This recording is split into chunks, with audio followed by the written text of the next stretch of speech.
لاس د مینې را لرا د کړه مجبور یم زه ستا د مړو سترګو د لاسه نه رنځور یم زه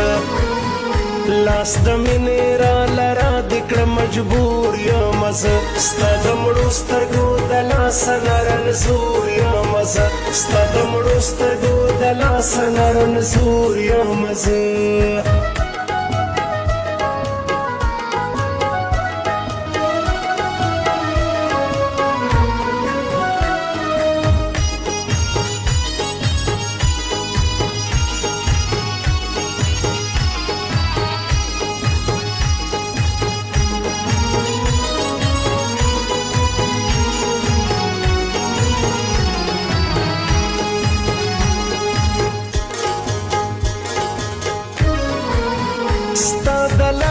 په سوچونو یم سوریږم زه جدایي دې لا کمال ګوي لیکېږم زه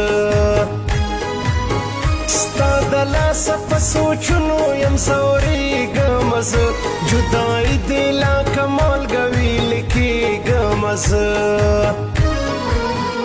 تابعدار دې زه اوس هر څه تا ضرور یم زه تابعدار دې زه اوس هر څه تا ضرور یم زه لاس د مینې را لرا د کړه مجبور یم زه ستا د مړو سترګو د لاسه نه رنځور یم زه ستا د مړو سترګو د لاسه نه رنځور یم زه ګرانو مینوالو آواز د فضل خان مروت او شاعر د اسحاق ثاقب محمود خیل او فرمایش کړی دا جابر شاه ناوګی صاحبزاده امجد علي ناوګی جان ابراهیم اټلی مسافر محمد دین بابړه زیارت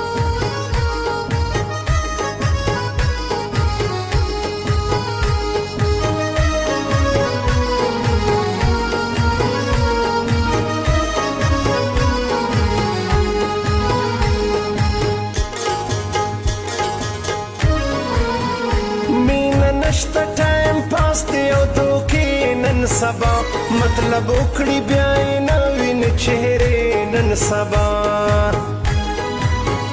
مینه نشته ټایم پاس دی او دوکې نن سبا مطلب وکړي بیا یې نه وینې چهرې نن سبا زه اوس پوهه د دې کلي په دستور یم زه اوس پوهه د دې کلي په دستور یم زه لاس د مینې را لرا د کړه مجبور یم زه ستا د مړو سترګو د لاسه نه رنځور یم زه ستا د مړو سترګو د لاسه نه رنځور یم زه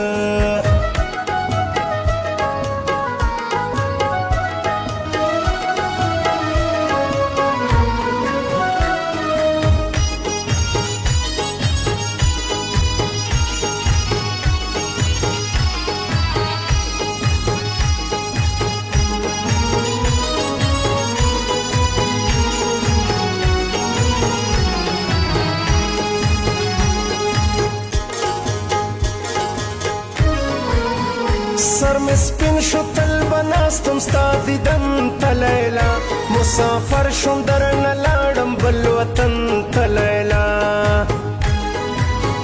سر می سپین شو تل بناستم ستا دیدن ته لیلا مسافر شوم درنه لاړم بل وطن ته لیلا ستا د لاسه په ټول کلي کې مشهور یم زه ستا د لاسه په ټول کلي کې مشهور یم زه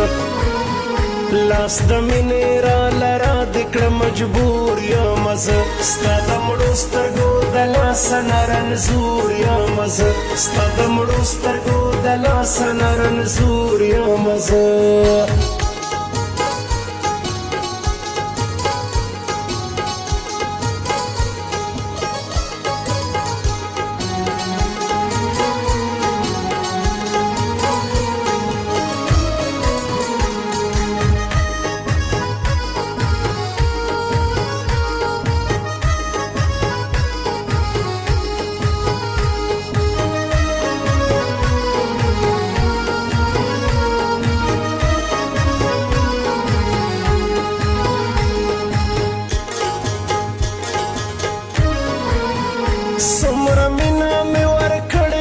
رښتیا وایم زه زړه کې پټه مې ساتلې وه صفا وایم زه